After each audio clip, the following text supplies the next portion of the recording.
80 शब्द प्रति minute dictation start करते हैं 5 सेकेंड बाद।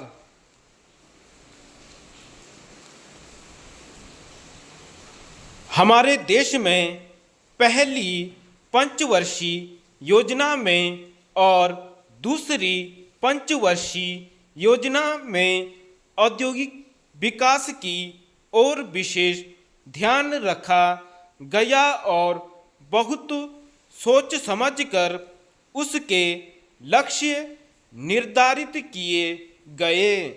देश के लिए यह दुर्भाग्य की बात है कि जिस वक्त तक हमारी पंचवर्षीय योजनाएं सफलता प्राप्त कर रही थीं, उस वक्त तक देश में अनेक प्रकार के और राष्ट्रीय तत्व भी पनप गए थे। इन तमाम लोगों ने देश के हर एक क्षेत्र में अशांति का वातावरण पैदा कर दिया था। औद्योगिक कर्मचारियों को भड़काकर उनसे हड़तालें करवाना शुरू कर दिया। जो लोग हड़ताल में शामिल नहीं होते थे उनको मार मार कर पकड़ पकड़ कर कारखानों में जाने से रोका। मजदूरों के सामने तथ्यों को तोड़ मरोड़ कर पेश किया गया और उनको किसी तरह से समझा बुझा कर हड़ताल के पक्ष में कर लिया। दफ्तरों में लाल फीताशाही बढ़ती चली गई। इसका नतीजा यह हुआ कि कार्यालयों में भी सरकारी कामकाज एक तरह से बंद होने लगा। लोग यह जानना चाहेंगे कि वे कौन कौन सी चीज़ें हैं या कौन कौन सी बातें हैं जिनके कारण देश में इस प्रकार का वातावरण पैदा हुआ। इन तमाम बातों पर विचार करने के बाद घुमा फिरा कर यही बात लोग कहेंगे कि इसके लिए देश के अंदर और बाहर एक भारी षड्यंत्र रचा जा रहा था।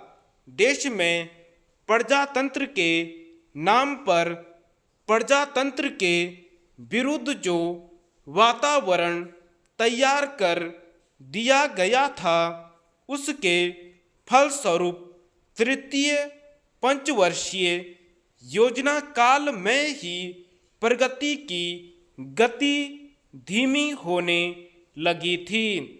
इसका नतीजा यह है कि द्वितीय पंचवर्षीय योजना के लक्ष्य प्राप्त कर लेने के बाद और तृतीय पंचवर्षीय योजना की रूपरेखा तैयार हो जाने के बाद भी चतुर्थ योजना काल में 100% लक्ष्यों की प्राप्ति नहीं हो सकी। वे कौन कौन से लोग थे जो देश की प्रगति में बाधक थे या उनकी कौन कौन सी बाधाएं थीं, इसका उल्लेख न करते हुए यही कहना पर्याप्त होगा कि विकसित देशों में भी अनेक राष्ट्र ऐसे थे जो भारत की प्रगति से असंतुष्ट थे।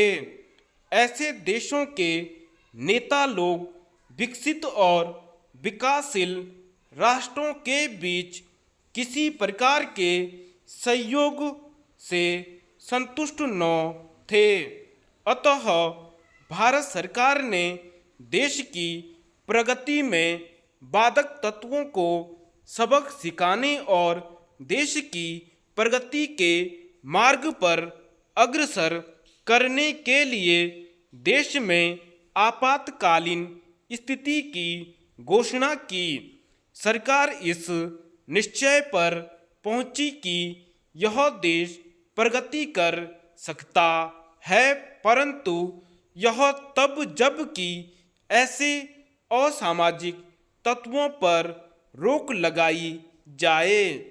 आपातकालीन घोषणा करके सरकार ने ऐसी अराष्ट्रीय गतिविधियों पर रोक लगा दी।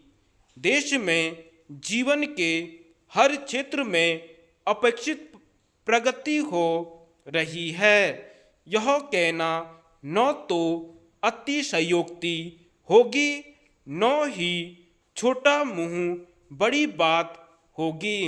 जो लोग अप्रत्याशित महंगाई और तोड़फोड़ की कार्रवाइयों से गुल मिलकर नष्ट हो रहे थे, इस नए वातावरण ने उनके दिलों को हिलाकर रख दिया और वे चैन की सांस लेने लगे हैं और आशावान हैं।